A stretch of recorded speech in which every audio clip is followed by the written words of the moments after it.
This is the blind hockey workout from Cane-Enable Fitness, your fitness resource for the blind and visually impaired. Go to our website, CaneEnableFitness.com, to download the PDF.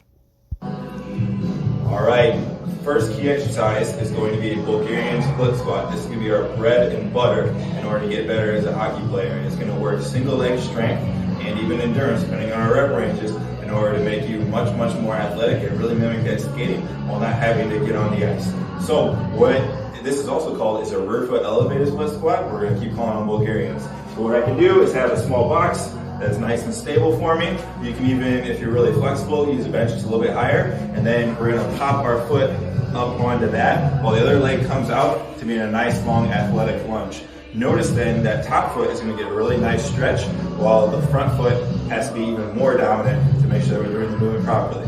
So if I have good balance, I'm going to be able to do this, fire back up while lunging down, again dominating in that front foot, feeling that full foot pressure, bending the knee and the hip evenly, firing back up with good posture. But if my balance is tough, that's more than okay. We can just use a little bit of a balance point, not something to pull ourselves through, but just something to give us a little bit more. So what I actually love to use is my mobility cane. So my white cane serves really well for that and its other purpose. So I'm able to then come here, and then if I'm getting a little bit wobbly, I just get to press in my cane a little bit, use that to anchor me into the ground a little bit.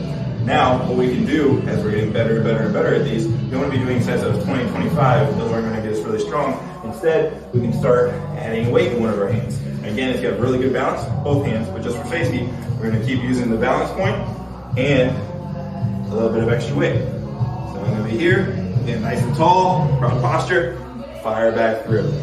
You're going to find that maybe you like holding the weight in your other hand or the same side hand as the leg that you're working. Go ahead and play with both so you're able to work those kind of unique asymmetrical capacities, and this movement will get you way better on the ice. Exercise number 2 is going to be a Pallof press hold. This is going to be very good for the abs and the obliques. You're going to stand sideways next to a cable machine that is set nice and high and has a rope or double cable attachment. Remaining sideways to where the cable is coming from, you're going to grasp the rope or double handles with each hand and crank it out to belly button level. You're going to reach nice and long out in front of you, so this way the cable is trying to both pull you backwards and sideways. That is why it's going to work the abs and the obliques. Make sure to hold for the allotted amount of time. A key tweak I use in this exercise all the time is turning my inside foot in towards the other one. That's going to internally rotate that hip and really work those glutes a little bit more.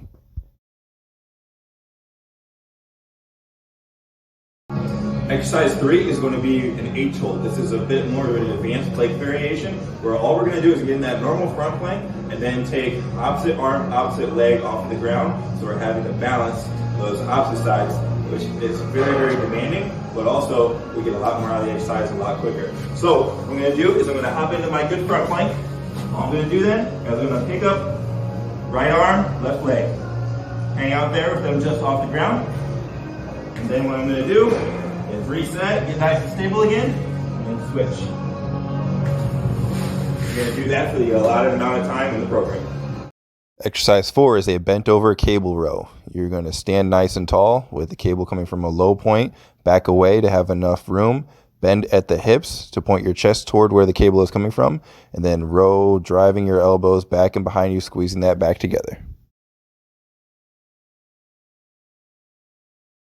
The last exercise for this program is going to be a little bit of a cardiovascular finisher. What we're going to do is go ahead and mimic actually how you are having to sprint on the ice and mimic the time demands of that as well. So we're going to 45 seconds on, 90 seconds off to help mimic those shifts on the ice. So what I'm going to choose here today is an air bike. And what I'm going to do is I'm going to be going nice and easy. We have a couple minute warm up built into the program. Then what we're going to do is I have the arms moving and my legs moving, so there's really no place for the blood to hide. It's not able to shuttle a lot of blood to my legs and leave out my arms, since my arms are working so much too. So it's a very demanding machine that'll get you in shape really well. So what I would do is I would then ramp it up for my 45 seconds.